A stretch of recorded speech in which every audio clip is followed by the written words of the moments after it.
ದೇಶದ number 1 network ಟಿವಿ9 ಮುಕುಟಕ್ಕೆ ಇದೀಗ ಮತ್ತೊಂದು ಗರಿ ಲಭಿಸಿದೆ. ಏಷ್ಯನ್ ಟೆಲಿವಿಷನ್ ನೀಡುವಂತಹ 2025ರ ಸಾಲಿನ ಅತ್ಯುತ್ತಮ ಸಾಕ್ಷ್ಯಚಿತ್ರ ವಿಭಾಗದಲ್ಲಿ ಟಿವಿ9 ನಿರ್ಮಿತ ಫೆನಾಟಿಕ್ಸ್ ಸಾಕ್ಷ್ಯಚಿತ್ರಕ್ಕೆ ಪ್ರಶಸ್ತಿ ಲಭಿಸಿದೆ. ಈ ಮೂಲಕ ದೇಶದ ಸುದ್ದಿ ವಿಭಾಗದಲ್ಲಿ ಹಲವಾರು ಸಾಧನೆಗಳನ್ನು ಮಾಡ್ತಾ ಇರುವಂತಹ ಟಿವಿ9 ನೆಟ್ವರ್ಕ್ ಹೊಸ ದಾಖಲೆಯನ್ನು ಬರೆದಿದೆ.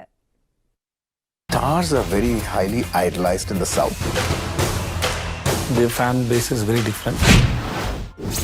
ಟಿವಿ9 ನಿರ್ಮಿತ ಸಾಕ್ಷ್ಯಚಿತ್ರಕ್ಕೆ ಏಷ್ಯನ್ ಟೆಲಿವಿಷನ್ ಪ್ರಶಸ್ತಿ. ಟಿವಿ9 ನಿರ್ಮಿಸಿದ ಫೆನಾಟಿಕ್ಸ್ ಸಾಕ್ಷ್ಯಚಿತ್ರಕ್ಕೆ ಅವಾರ್ಡ್. ದೇಶದ ನಂಬರ್ 1 ಸುದ್ದಿವಾಹಿನಿಗಳ ಸಮೂಹ ಟಿವಿ9 ನೆಟ್ವರ್ಕ್ ಈಗ ಮತ್ತೊಂದು ಸಾಧನೆ ಮಾಡಿದೆ. ಸಿಂಗಾಪುರ್ನಲ್ಲಿ ನಡೆದ 30ನೇ ಅಂತಾರಾಷ್ಟ್ರೀಯ ಏಷ್ಯನ್ ಟೆಲಿವಿಷನ್ 2025ರ ಅವಾರ್ಡ್ಸ್ನಲ್ಲಿ ಟಿವಿ9ನ ಅಂಗಸಂಸ್ಥೆ ಸ್ಟುಡಿಯೋ 9 ನಿರ್ಮಿಸಿದ ಫೆನಾಟಿಕ್ಸ್ ಸಾಕ್ಷ್ಯಚಿತ್ರಕ್ಕೆ ಅತ್ಯುತ್ತಮ ಸಾಕ್ಷ್ಯಚಿತ್ರ ಪ್ರಶಸ್ತಿ ಲಭಿಸಿದೆ. ಈ ಮೂಲಕ OTTಯಲ್ಲಿ ಪ್ರಸಾರವಾಗುವ ಸಾಕ್ಷ್ಯಚಿತ್ರಗಳ ಪೈಕಿ ಪ್ರಶಸ್ತಿ ಪಡೆದ ಮೊದಲ ಭಾರತೀಯ ಸಾಕ್ಷ್ಯಚಿತ್ರ ಎಂಬ ಹಿರಿಮೆಗೆ ಫೆನಾಟಿಕ್ಸ್ ಭಾಜನವಾಗಿದೆ.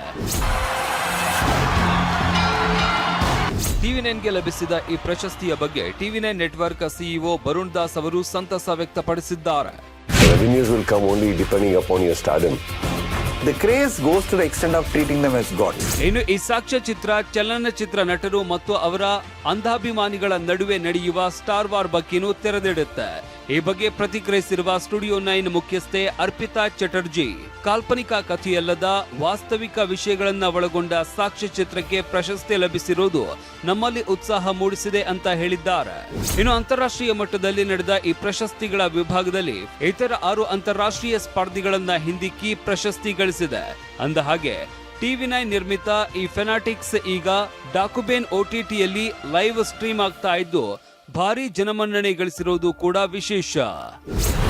Bureau report ಟಿವಿ9.